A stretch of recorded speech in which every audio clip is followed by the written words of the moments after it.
નમસ્કાર અરવલ્લી સમાચાર અને ઇવનિંગ બુલેટિન સાથે હું છું માસૂમ। સમાચારોની શરૂઆત કરીએ હેડલાઇન્સથી।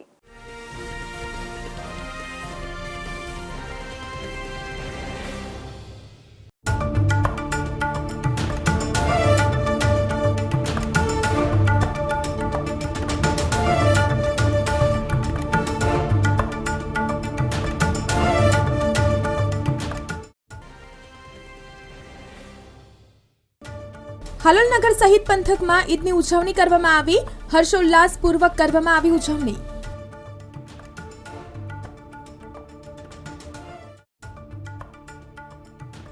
અરબી સમુદ્રમાંથી આવતા ભેજના કારણે વરસાદની આગાહી। રાજકોટ, વડોદરા, ભાવનગર, જૂનાગઢમાં હળવા વરસાદની આગાહી કરવામાં આવી।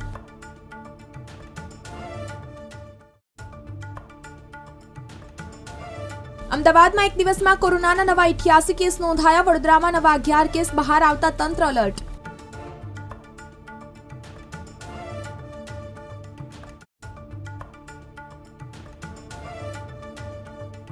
સુરક્ષામાં વધારો। મિશન રફતાર હેઠળ અમદાવાદ મુંબઈ વચ્ચે 160 કિલોમીટરની ઝડપે ટ્રેનો દોડાવાશે।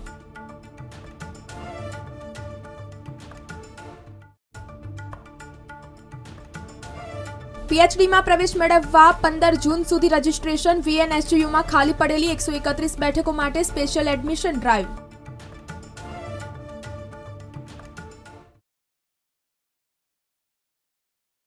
સુરતમાં પીએચડીની ખાલી પડેલી 131 જેટલી બેઠકો ભરવા માટે વીર નર્મદ દક્ષિણ ગુજરાત યુનિવર્સિટી દ્વારા સ્પેશિયલ એડમિશન ડ્રાઈવ શરૂ કરવામાં આવી છે, જે અંતર્ગત વિદ્યાર્થીઓ આગામી 15 જૂન સુધીમાં યુનિવર્સિટીની વેબસાઇટ પર જઈને ઓનલાઈન અરજી કરી શકે છે। મંદીને લઈને બરગંડી ડાયમંડ કંપનીએ જૂન મહિનામાં રફ હીરાના હરાજી નહીં કરવા માટેની જાહેરાત કરી છે। કંપનીએ લેટર જાહેર કરીને ખરીદદારોને માહિતી આપી હતી। મંદીની અસરને લઈને કંપનીને મોટી નુકસાની થઈ હોવાથી રફ હીરાની હરાજી અટકાવી દીધી છે। એમએસ યુનિવર્સિટીની હોસ્ટેલમાં 15 દિવસ પહેલી પ્રવેશ પ્રક્રિયા શરૂ થશે। 3 દાયકાથી હોસ્ટેલ ઇન્ફ્રાસ્ટ્રક્ચર ન વધારાતા આ વર્ષે પણ ગર્લ્સ હોસ્ટેલમાં 500 તથા બોયઝ હોસ્ટેલમાં 1000 મળી માત્ર 1500 વિદ્યાર્થીઓને જ પ્રવેશ મળશે। શહેરમાં કોરોનાએ દસ્તક આપતા તંત્ર હરકતમાં આવ્યું હતું અને શંકાસ્પદ દર્દીના ટેસ્ટિંગ શરૂ કરાયા છે। શુક્રવારે આરોગ્ય વિભાગે 62 દર્દીના નમૂના લીધા હતા, જેમાંથી 11 દર્દી પોઝિટિવ મળ્યા હતા, જેમાંથી એક દર્દીની વય 16 વર્ષ છે। છાણીમાં બીજા દિવસે 3 કેસ નોંધાયા હતા। એમએસ યુનિવર્સિટીની આર્ટ્સ ફેકલ્ટી દ્વારા 1800 બેઠકો માટે પ્રવેશ પ્રક્રિયા હાથ ધરવામાં આવી છે। આ પ્રક્રિયા જીકાસ થકી ચાલી રહી છે। વડોદરા શહેર, જિલ્લા, રાજ્ય તેમજ દેશભરમાંથી કુલ 2484 વિદ્યાર્થીઓએ આર્ટ્સ ફેકલ્ટીમાં પ્રવેશ માટે અરજી કરી હતી। વાવણીના વણજોયા મુહૂર્ત તરીકે જાણીતા પર્વ ભીમ અગિયારસનું પવિત્ર પર્વની મુહૂર્ત વરસાદે સાચવી લીધું હતું અને ગોંડલમાં ધોધમાર 1 ઇંચ વરસાદ તૂટી પડ્યો હતો, તો બીજી તરફ આટકોટ, જસદણ, ખારચિયા પંથકમાં જોરદાર ઝાપટાએ ઠંડક પ્રસરાવી દીધી હતી। ખેડબ્રહ્માના વાસના રોડ પરના જલારામ સોસાયટી નજીક રાત્રિના સમયે બંધ મકાનમાં ચોરીની ઘટના બની હતી। પરિવાર સામાજિક પ્રસંગે બહાર ગયો હોવાની તકનો લાભ ઉઠાવી સાધુએ પોતાના સાધુના મકાનને નિશાન બનાવી 5 લાખ કરતાં વધુ રોકડ સહિત સોના ચાંદીના દાગીનાની ચોરીને અંજામ આપ્યો હતો। મકાન માલિકે ખેડબ્રહ્મા પોલીસ મથકે ચોરી થયાની ફરિયાદ નોંધાવ્યા બાદ પોલીસે અલગ અલગ ટીમો બનાવી તપાસ હાથ ધરી હતી। બાતમીની આધારે રાજસ્થાનના ઈસમોને પોલીસે ઝડપી જિલ્લા તેમજ સળિયા પાછળ ધકેલ્યા છે। જો કે સંબંધને કલંકિત કરતી ઘટના બની। સાધુએ સાધુના ઘરમાં ચોરી કરતા સમગ્ર મામલે હડકંપ સર્જાયો છે। સાબરકાંઠા જિલ્લાના અંતરિયાળ વિસ્તાર ખેડબ્રહ્મા વાસના રોડ પરની જલારામ સોસાયટી નજીક રાત્રિના સમયે બંધ મકાનને તસ્કરોએ નિશાન બનાવ્યું હતું। પરિવાર સામાજિક પ્રસંગમાં હાજરી આપવા માટે પહોંચ્યો હતો, જો કે બંધ મકાનનો લાભ ઉઠાવી તસ્કરોએ 5,50,000 કરતાં વધુની રોકડ સહિત સોના ચાંદીના દાગીના સહિત મુદ્દામાલની ચોરીને અંજામ આપ્યો હતો। એ બાતમી આધારે વોચ રાખીને એ બંને ઈસમોને અટકાવીને પૂછપરછ કરતા એ જે એમની પાસે જે માલ સામાન હતો એ બાબતે કોઈ સંતોષકારક જવાબ આપી શકેલ ન હતા, જેથી તેઓને વધુ કડકાઈથી પૂછપરછ કરતા પોલીસ સ્ટેશન લાવી તેમની ઊંડાણપૂર્વક પૂછપરછ કરતા તેઓએ જણાવેલ કે તેઓએ આ જે બંને ઈસમો છે, એકનું નામ છે દિનેશ કુમાર પ્રજાપતિ જે મૂળ બિલ્ડા જોધપુરનો રહેવાસી છે રાજસ્થાન, અને બીજો ગોવિંદરામ ભાર્ગવ જે પણ બિલ્ડા જોધપુરનો રહેવાસી છે. એ લોકોએ આ જ્યારે જે ફરિયાદી છે પોતે ઘરે હાજર ન હતા એ દરમિયાન ઘરે આવીને નકુચો તોડીને ઘરમાં પ્રવેશ કરી આ મુદ્દામાલની ચોરી કરેલ હતી. અને એ બંને ઇસમો પાસેથી હાલ તમામ મુદ્દામાલ રિકવર કરવામાં આવ્યો છે, અને જે ગુનામાં વપરાયેલ મોટરસાઇકલ છે એ પણ કબજે કરવામાં આવેલ છે. સવારે 9:30 વાગે જેવો ફોન આવ્યો એટલે અમે રિટર્ન આવ્યા. તપાસ કરી સાહેબ તો ઘરમાં ચોરી થઈ હતી. આગળ બ્લોકનો નકુચો તૂટેલો હતો. અંદર જઈને તપાસ કરી તો રોકડ રકમને દાગીનાને કંઈ ખાસી ચોરી થયેલી. પછી અમે પોલીસ સ્ટેશને આવીને ફરિયાદ કરી. પોલીસ સ્ટેશને 2 જણાને પકડીને લાવ્યા છે રાજસ્થાનથી, જેમાં એક મારા ભાઈનો સાડુ જ થાય છે એ છે. ક્યાંના છે અને શું નામ છે? એકનું નામ સાહેબ દિનેશ છે અને બીજાનું નામ તો મને ખબર નથી. અને મારા ભાઈના સાડુ જ થાય છે દિનેશ જે છે. ક્યાં રહેવાનું? એ રાજસ્થાન બિલાડામાં રહે છે. હવે સાહેબ અમે દર્શન કરવા ગયેલા હતા, એમના પાસે કોઈક ચાવી બાવી કંઈક હતી, તે સાહેબ એક લોક તોડ્યું છે અને એક લોક ખોલીને અંદર બેઠા છે. હિંમતનગર સિવિલ હોસ્પિટલ ખાતે કોરોનાના 2 નવા પોઝિટિવ કેસ નોંધાયા છે. કેસ નોંધાતાની સાથે જ આરોગ્ય તંત્ર એલર્ટ મોડમાં આવી ગયું છે. આ બંને કેસમાંથી એક હિંમતનગરના મહાવીરનગર વિસ્તારનો છે, જ્યારે બીજો કેસ જીએમએસ મેડિકલ કોલેજના એક ડોક્ટરનો છે. રાહતની વાત એ છે કે આ બંને દર્દીઓને હાલ હોમ આઇસોલેટ કરવામાં આવ્યા છે અને તેમની તબિયત સ્થિર હોવાનું જાણવા મળ્યું છે. આરોગ્ય વિભાગ દ્વારા તાત્કાલિક તેમના સંપર્કમાં આવેલા લોકોની ટ્રેસિંગ અને ટેસ્ટિંગની કામગીરી પણ શરૂ કરી દેવામાં આવી છે. કોરોનાના કેસ ફરી દેખાતા તંત્ર પણ સજ્જ બન્યું છે. તો બીજી તરફ અચાનક જ કોરોનાના 2 કેસ સામે આવતા જ હિંમતનગર સિવિલ તંત્ર દ્વારા હોસ્પિટલમાં તાત્કાલિક ધોરણે 50 બેડની સુવિધા ઊભી કરી દેવામાં આવી છે. 2 પોઝિટિવ કેસ સામે આવતાની સાથે જ સાબરકાંઠાનું આરોગ્ય તંત્ર પણ દોડતું થયું છે.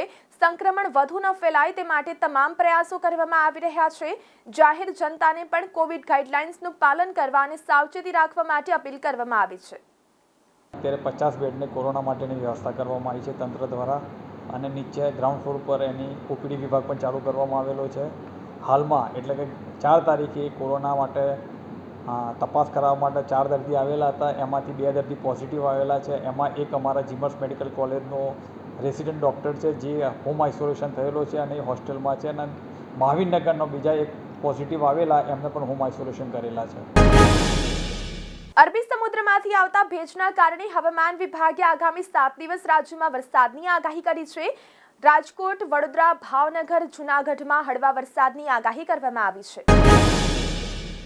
મુસ્લિમોના પવિત્ર તહેવાર બકરીદ એટલે કે ઈદ ઉલ અદહાની ઉજવણી આજે શનિવારના રોજ સમગ્ર દેશભરમાં આનંદ અને ઉત્સાહના વાતાવરણમાં કરવામાં આવી રહી છે. ત્યારે પંચમહાલ જિલ્લાના હાલોલ નગરના પાવાગઢ રોડ પર કબ્રસ્તાન ખાતે આવેલ ઈદગાહ તેમજ મોહમ્મદી સ્ટ્રીટમાં આવેલ નુરાની મસ્જિદ ખાતે ઈદની વિશેષ નમાજ અદા કરવામાં આવી હતી.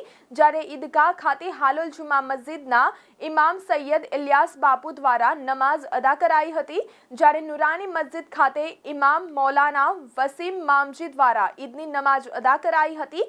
જ્યારે નગરની કુબા મસ્જિદ, મદની મસ્જિદ, મોહમ્મદી મસ્જિદ ખાતે પણ ઈદની વિશેષ નમાજ અદા કરાઈ હતી. જો કે બકરી ઈદને લઈને મુસ્લિમ બિરાદરો અવનવા પોશાકમાં પરિધાન થઈને જોવા મળ્યા હતા. જ્યારે નાના બાળકો પણ અવનવા પોશાકમાં જોવા મળ્યા હતા. આ પ્રસંગે મુસ્લિમ બિરાદરોએ એકબીજાને ગળે મળીને ઈદની શુભેચ્છાઓ પાઠવી હતી. જ્યારે કોઈ પણ પ્રકારનો અનિચ્છનીય બનાવ ન બને તે માટે ઠેર ઠેર હાલોલ પોલીસ દ્વારા ચુસ્ત પોલીસ બંદોબસ્ત પણ ગોઠવી દેવામાં આવ્યો છે. સમગ્ર દેશભરમાં આજે ઈદ ઉલ અદહા એટલે કે બકરી ઈદની ઉજવણી કરવામાં આવી રહી છે, જેને લઈને પંચમહાલ જિલ્લાના હાલોલ તાલુકામાં પણ ઈદની ઉજવણી કરવામાં આવી રહી છે. જેને લઈને હાલોલ નગરમાં પણ મુસ્લિમ બિરાદરો દ્વારા ઈદ ઉલ અદહાની ઉજવણી કરવામાં આવી છે. હાલોલના કબ્રસ્તાન ખાતે ઈદગાહ ખાતે વિશેષ નમાજ અદા કરવામાં આવી હતી. જ્યારે નુરાની મસ્જિદ અને અન્ય મસ્જિદો જેમાં મોહમ્મદી મસ્જિદ, કુબા મસ્જિદ, મદીના મસ્જિદ ખાતે પણ વિશેષ નમાજ અદા કરવામાં આવી હતી. આજે આપણી સાથે મૌલાના જે શહેરના હાલોલ શહેરના ખતીબ છે જે તે મૌલાના યાકુબ રિઝવી, તેમની સાથે સીધો સંવાદ કરીશું. બકરી ઈદને લઈને તેઓ શું કહેશે? જી છોટો બોલો. અલ્હમ્દુલિલ્લાહ રબ્બિલ આલમીન વલ આકિબતુ લિલ મુત્તકીન વસ્સલાતુ વસ્સલામુ અલા સય્યદિલ અંબિયાઇલ મુરસલીન વ અલા આલિહિ વ સહબિhi અજમઈન.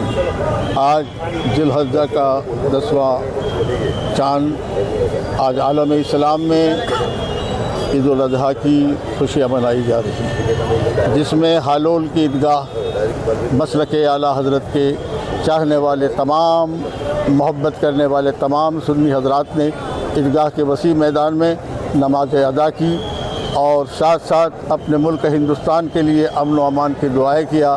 रब कदीर हमारे मुल्क को अमन के तरफ माइल फरमा दे और साथ साथ में हजरात हमारे पीर व मुर्शिद हज़रत अमीरुद्दीन बाबा जीलानी उल क़ादरी की उम्र में बरकत अता फरमा और इस तरीके से अमन के साथ हमारा आज का दिन, कल का दिन, परसों का दिन ये भी गुजर जाए। अल्लाह की बारगाह में दुआ है। अस्सलाम वालेकुम। તો આ હતા મૌલાના યાકુબ રજવી સાહેબ જે હાલોલ શહેર ખતીબ છે અને તું પડતા હે ખાલી યાર નગરની ઉજવણી કરવામાં આવી રહી છે। ARV ન્યૂઝ કાદીરડાડી પંચમહાલ હાલોલ। ગઈકાલે અમદાવાદમાં એક દિવસમાં કોરોનાના નવા 88 કેસ નોંધાયા। રાજકોટમાં 10 વર્ષના બાળક સહિત 9ને કોરોના થયો તો વડોદરામાં નવા 11 કેસ બહાર આવતા તંત્ર એલર્ટ થયું છે। રાજકોટમાં 6 જૂન કોરોનાના વધુ 9 કેસ નોંધાયા હતા। સામે 7 દર્દીઓ સાજા થયા હતા। એમાં 6 પુરુષ અને 3 સ્ત્રીનો સમાવેશ થાય છે।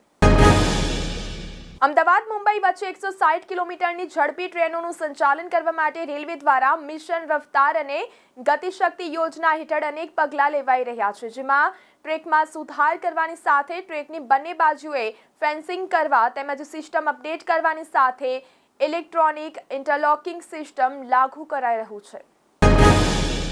તો આ સાથે ઇવનિંગ બુલેટિનમાં અત્યારે બસ આટલું જ। નમસ્કાર।